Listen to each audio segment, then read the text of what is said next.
Good morning, everyone. Welcome to all of you in my YouTube channel Law for All.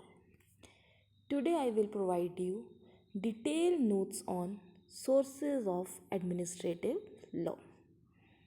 As we know, administrative law is not written law, it is only judge made law, and it has developed slowly in the society for due to the modernization concept of our society.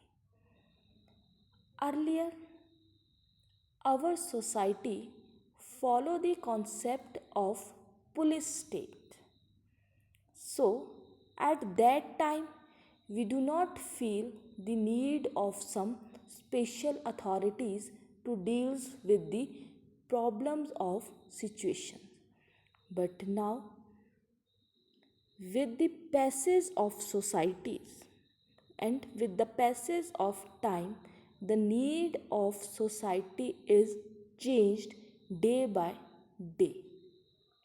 Now, the concept is totally changed or converted from police state to welfare state. Now, in our society, the main motto or main aim of government is to provide very essential commodities for the society, plus some extra benefits, extra facilities for the people. So to perform all these functions, we feel some administrative authorities. This is the main reason for the growth of our administrative law.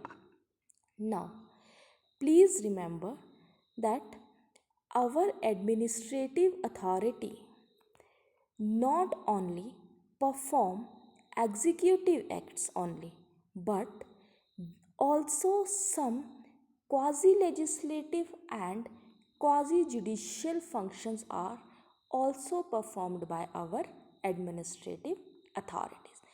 Quasi legislative and quasi judicial functions का मतलब है कुछ ऐसे laws बनाने, bye laws बनाने, कुछ ऐसी notifications निकालनी जो एमरजेंसी सिचुएशंस के लिए मस्ट है, इम्पॉर्टेंट है, and some provisions for punishments. Administrative authorities के पास कुछ प्रोविजंस है पनिशमेंट के लिए भी, जो कोर्ट्स के बाहर मैटर्स सॉर्ट आउट हो जाते हैं. सो लीगल स्कॉलर्स ने बहुत अच्छा कंपेयर किया है and have compared administrative law to the rise of equity. It has its origin in need and necessity in protecting personal rights and in safeguarding individual interests. A person adversely affected by an action of administrative authority has right to challenge such action in appropriate body or a court of law. इस line से ये clear होता है कि अगर कोई person is not satisfy with the decisions of administrative authority, तो ऐसा नहीं है कि वो डिसीजन फाइनल है. Person has a right, person के पास राइट है कि वो उस डिसीजन को किसी अप्रोप्रिएट अथॉरिटीज़, अप्रोप्रिएट बॉडीज़ या फिर कोर्ट ऑफ लॉ में चैलेंज कर सकता है. इट मीन्स वो एडमिनिस्ट्रेटिव अथॉरिटीज़ का ऑर्डर उसके ऊपर फाइनल ऑर्डर एक बाइंडिंग नहीं हो जाएगा कि उसके अगेंस्ट कोई अपील ही ना हो.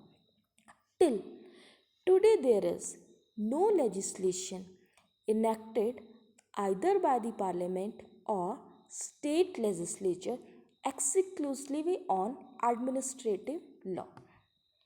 सबसे इम्पॉर्टेंट और सबसे बड़ा ड्रॉबैक यही है कि अभी हमारे पास कोई स्पेसिफिक सोर्स नहीं है एडमिनिस्ट्रेटिव लॉ के ओरिजिन का. तो कैसे ओरिजिन हुआ फिर उसका? In the absence of legislations, कोई लेजिस्लेशन नहीं है, उसकी अब्सेंस में कैसे ओरिजिन और कैसे एडमिनिस्ट्रेटिव लॉ ओरिजिन हो रहा है, with the help of rules, regulations, orders, notifications, bylaws, schemes, governmental resolutions, memorandum, departments, circular, etc. They are considered as the main source of administrative law. इसीलिए एक यही रीज़न है कि हमारा एडमिनिस्ट्रेटिव लॉ फ्लेक्सिबल है और लेस टाइम कंज्यूमिंग है and less costly है, because laws are made by जजेस, laws are made by administrative authorities, तो उनको चेंज करना इजी है एज़ कम्पेयर टू हमारा लेजिस्लेटिव प्रोविजंस जो हमारे अमेंड होते हैं with the help of laws. There are also legislations which provides for the establishment of tribunals. Now अगर आपने इंडस्ट्रियल डिस्प्यूट्स एक्ट 1947 पढ़ा होगा तो हमारे पास इंडस्ट्रीज ट्रिब्यूनल, नेशनल ट्रिब्यूनल है, स्टेट ट्रिब्यूनल्स हैं, लेबर कोर्ट्स हैं जो इंडस्ट्रीज के लेबर के मैटर्स को रिजॉल्व करते हैं. There are some other special courts, but all these legislation provide different procedure and different powers for the functioning of the tribunal. So please remember that these जो मैंने cover underline किया है, broad किया है, ये कुछ सोर्सेज है administrative law के. सो अगर आपको कुछ और इन्फॉर्मेशन चाहिए सोर्सेज ऑफ एडमिनिस्ट्रेटिव लॉ के, कोई और डिटेल नोट्स चाहिए, so kindly mention in the comment box. Thank you.